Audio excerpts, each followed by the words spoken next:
My name is Couchcoop and welcome to a review of the Ark Ascended patch 1.052.06.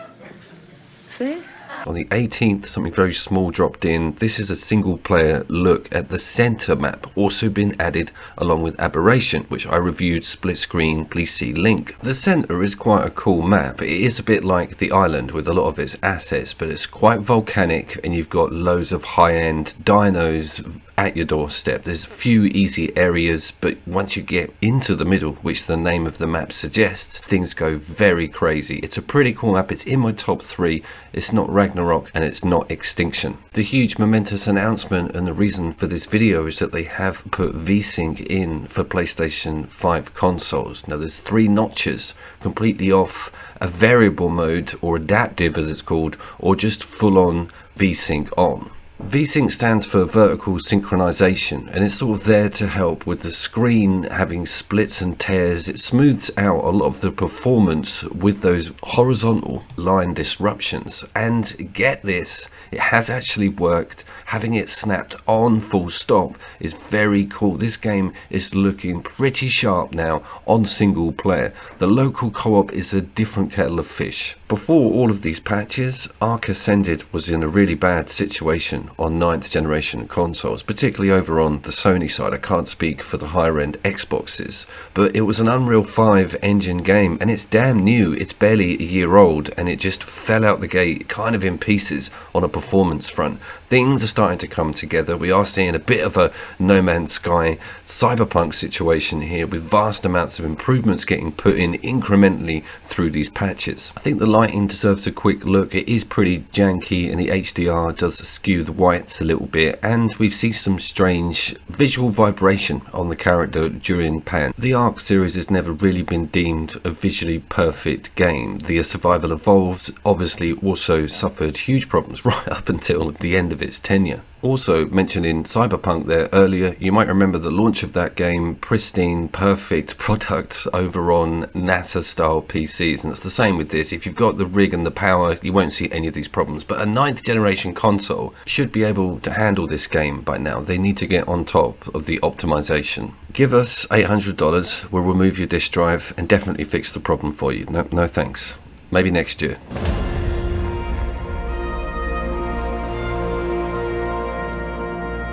The light cast onto the ground from you as a source, your dinosaur's shadow always looks pretty cool on the beach, and those sunsets and sunrises and clouds playing Outlaws has made me realize how goddamn amazing current gen weather mechanics can look in open world games. I will link that. Shameful plug alert.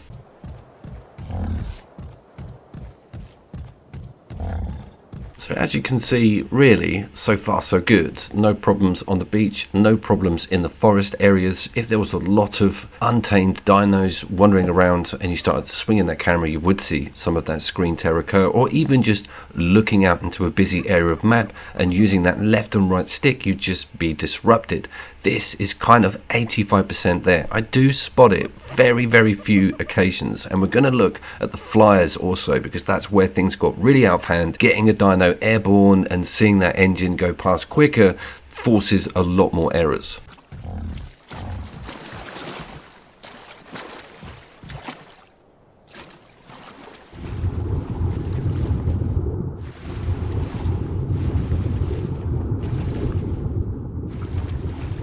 Always look before crossing a busy street, particularly in Ark, because you are likely to get T-boned by a giant megalodon. That's one of my favourite ideas of this map, is that dangerous stuff is very close to you, but at the same time you do have large safer areas in the form of that huge island with that lovely horseshoe bay, but all you need to do is like swim out a few meters or step into that forest a little bit and you're exposed to some seriously top end cool dinosaurs. I'll put terrifying in that description as well. Nice, isn't it? Try that.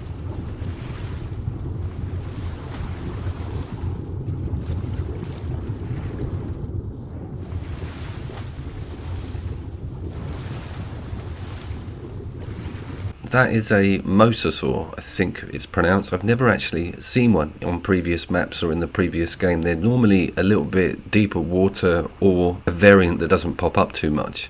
This was seriously cool, and that is a #1 tame. But my point with that capture is there's no real tear underwater. It was a bit of a main offender before these patches, and also doing the rock pan top to bottom, the old vertical, very difficult for me to get that smooth movement. I will try and get over it.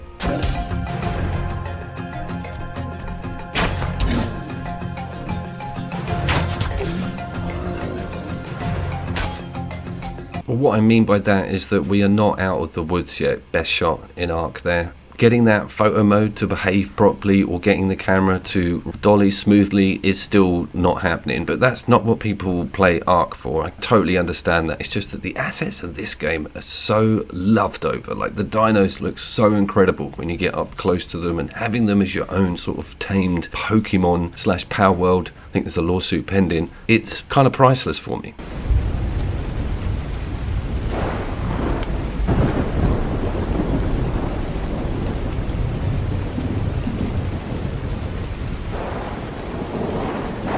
Let's have a look at some of this weather, some of the storms, some of the rain. I do love the ambience of that thunder and how shiny everything looks. It all sort of adds to the adventure of it all. You might be miles away from your little base and the heavens open. You don't know whether that rumble in the distance is a Tyrannosaurus Rex about to tear you from limb to limb and decapitate that hard-earned tame. We've all been there. Also, have a listen, if you can, to the expert sound design put on the back end of the storm as it retreats off map. I'm always baffled to why people slate this developer.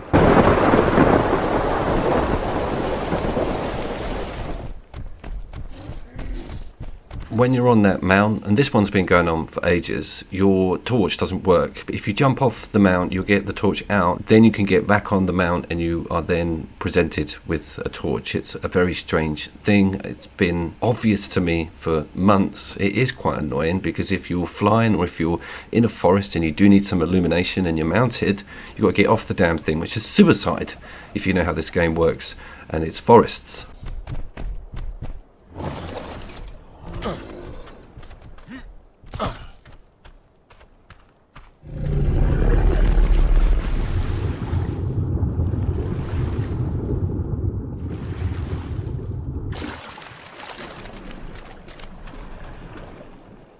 Noticeable difference on the game's performance, especially with that Vsync on. I didn't even go to the adaptive. Being able to just look across the horizon without the game shimmering around is actually really cool and a very big incentive to go back to it. I think we're on like month 5.5 after this game came out, and it wasn't full price, and it is over on Game Pass, and yes, it is local co-op on PC as well as console. You can't say that about a lot of current generation games.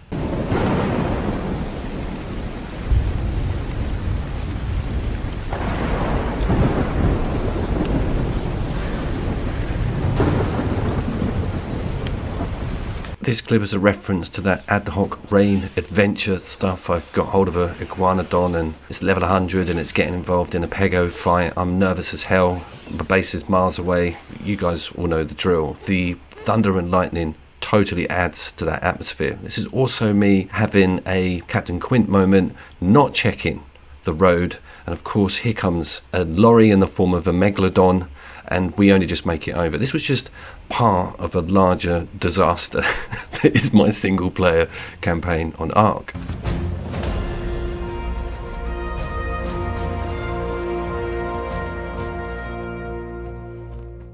And just finally, before I go, I did promise a look at some flyer footage with this patch on board. We have to go back to the island. I didn't have time to grind on the center to get that damn saddle for your first flyer. Chitin, chitin, chitin.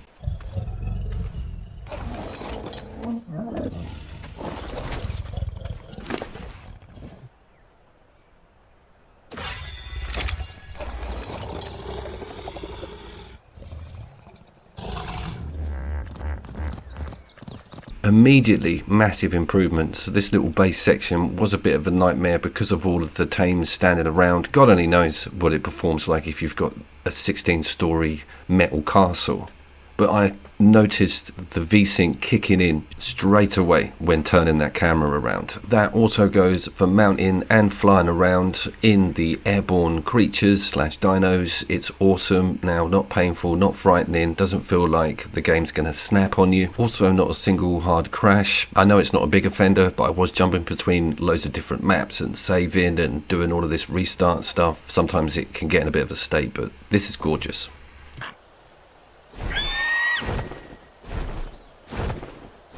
I'd really like to see that Valguero map. I thought that was awesome. I think it might have been user generated, but it made it onto the official servers. That's one of the more prettier maps of the whole series. What is your favourite map? Have you looked at them all? Do you think that Scorched Earth runs okay on the PlayStation 5? Would you like to see a video about that?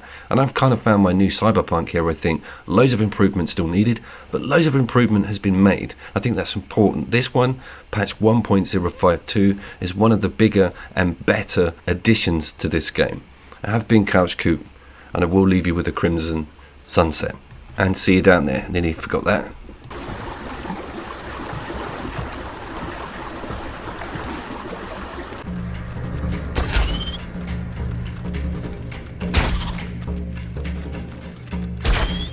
Stop!